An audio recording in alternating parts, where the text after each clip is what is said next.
হয়, মই বৰ্তমান উপস্থিত আছোঁ ধমধমাৰ বজাৰত আৰু ধমধমাৰ বজাৰৰ গাতে লাগি আছে ধমধমাৰ চেংনৈ আৰু চেংনৈ সম্প্ৰতি অশনি সংকেত কঢ়িয়াই আনিছে, কিয়নো চেংনৈৰ যি খহনীয়া ইতিমধ্যে ধমধমাৰ বজাৰৰ লগতে ধমধমাৰ শিক্ষানুষ্ঠান বিদ্যামন্দিৰলৈ এক অশনি সংকেত কঢ়িয়াই আনিছে, কিয়নো খহনীয়াৰ ফলত যথেষ্ট ক্ষতিসাধন হৈছে বজাৰৰ আৰু আনহাতে ক্ষতিসাধন হৈছে ধমধমা এমি বিদ্যামন্দিৰৰ। মই পোনে পোনে কিছু দৃশ্য দেখুৱাবলৈ অনুৰোধ জনাইছোঁ ভিডিঅ' জাৰ্নেলিষ্টক। ক'ব লাগিব যে এক সুন্দৰ পৰিৱেশ আছিলে, বিদ্যালয়খনৰ এক সুন্দৰ পৰিৱেশে বাতাবৰণ সৃষ্টি কৰিছিলে। বিভিন্ন ঠাইৰ পৰা এই বিদ্যালয়লৈ ছাত্ৰ ছাত্ৰী আহে, যথেষ্ট সংখ্যক ছাত্ৰ ছাত্ৰীৰে ভৰপূৰ হয় বিদ্যালয়খন, কিন্তু খহনীয়াৰ ফলত এই অঞ্চলৰ ৰাইজ শংকিত হোৱা পৰিলক্ষিত হৈছে। আনহাতে বজাৰৰ ফালেও এই খহনীয়াই যথেষ্ট অসুবিধাৰ সৃষ্টি কৰিছে। মই পোনে পোনে কিছু কথা জানিবলৈ চেষ্টা কৰিম। মোৰ সৈতে আছে অৱসৰপ্ৰাপ্ত শিক্ষক মুছলিম আলী ডাঙৰীয়া, মই তেখেতৰ পৰা কিছু কথা জানিবলৈ চেষ্টা কৰিম। কি ক'ব? ধন্যবাদ। নিশ্চয়কৈ ক'ব লাগিব যে খহনীয়াই যথেষ্ট পৰিমাণে ক্ষতি কৰিছে। ওচৰতে থকা এইখন এমি বিদ্যা মন্দিৰ, এমি বিদ্যা মন্দিৰক এটা অশনি সংকেত কৰি আছে আৰু হয়তো এনেকৈ যে খহনীয়া হৈ থাকে এইখন ধ্বংস হৈ যাব। আকৌ সাপ্তাহিক বজাৰৰ এই কোণাটো নিশ্চয়কৈ ক্ষতি হৈছে যথেষ্ট পৰিমাণে। গতিকে এইখিনিত চৰকাৰে এটা নিশ্চয় ব্যৱস্থা অতি সোনকালে ল'ব লাগে। যদি দৃঢ় পদক্ষেপ নলয় তেনেহ'লে সোনকালে ই ধ্বংসমুখী হ'ব। হয়, নিশ্চিতভাৱে ক'ব লাগিব যে চৰকাৰ বা বিভাগীয় কৰ্তৃপক্ষই যদি বিহিত ব্যৱস্থা নলয় তেনেহ'লে বজাৰ আৰু বিদ্যালয়লৈ অশনি সংকেত কঢ়িয়াই আনিছে। নিশ্চিহ্ন হৈ যাব এদিন বজাৰ, ধমধমা বজাৰ যি সাপ্তাহিক বজাৰ, আৰু বিদ্যা মন্দিৰ ধমধমা এমি বিদ্যা মন্দিৰ এদিন নিশ্চিহ্ন হৈ যাব। মোৰ সৈতে আছে জ্যেষ্ঠ নাগৰিক, মই তেখেতৰ পৰা কিছু কথা জানিবলৈ চেষ্টা কৰিম। কি ক'ব?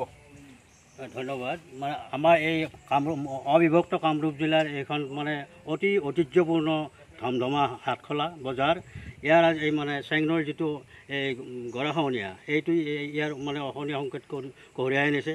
লগতে শিক্ষানুষ্ঠান মানে ধমধমা বিদ্যা মন্দিৰ, এমি বিদ্যা মন্দিৰ এইখনৰ সংকেত মানে খহি খহি পৰিবলগীয়া। গতিকে মই বিভাগীয় কৰ্তৃপক্ষক আপোনালোকৰ চেনেলৰ জৰিয়তে জনাওঁ যাতে এই ব্যৱস্থাটো অতি সোনকালে ব্যৱস্থা এটা লৈ বিশেষকৈ ঐতিহ্যপূৰ্ণ এই ধমধমা গাঁওখনৰ যিটো হাটখোলা এইখন ৰক্ষা কৰে। হয়, অতি পুৰণি ধমধমা সাপ্তাহিক বজাৰ, বিভিন্ন প্ৰান্তৰ পৰা এই বজাৰলৈ মানুহৰ সমাগম ঘটে। মোৰ সৈতে আছে আন এজন নাগৰিক, মই তেখেতৰ পৰা কিছু কথা জানিবলৈ চেষ্টা কৰিম। কি ক'ব?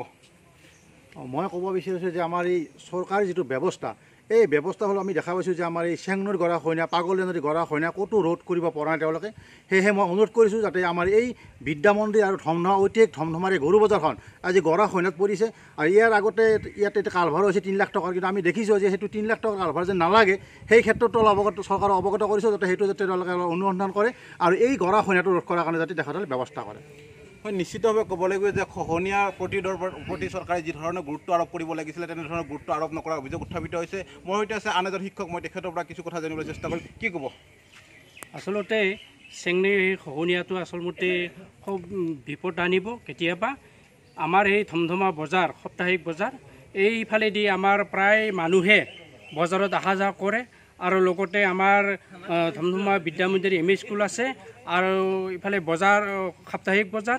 গতিকে বিভাগীয় কৰ্তৃপক্ষক এই সম্পৰ্কে বিহিত ব্যৱস্থা লোৱাৰ কাৰণে মই আহ্বান জনাইছোঁ। নিশ্চিতভাৱে ক'ব লাগিব যদি সময় থাকোঁতে চৰকাৰ বা বিভাগীয় কৰ্তৃপক্ষই খহনীয়াৰ প্ৰতিৰোধ নকৰে নিশ্চিতভাৱে ধমধমা এমি বিদ্যা মন্দিৰ আৰু ধমধমা বজাৰ, সাপ্তাহিক বজাৰ নিশ্চিহ্ন হৈ যাব। গতিকে সময় থাকোঁতে ৰাইজে আহ্বান জনাইছে যে বিদ্যালয় তথা ধমধমা যি সাপ্তাহিক বজাৰখনক ৰক্ষা কৰাৰ কাৰণে এই অঞ্চলৰ ৰাইজে আহ্বান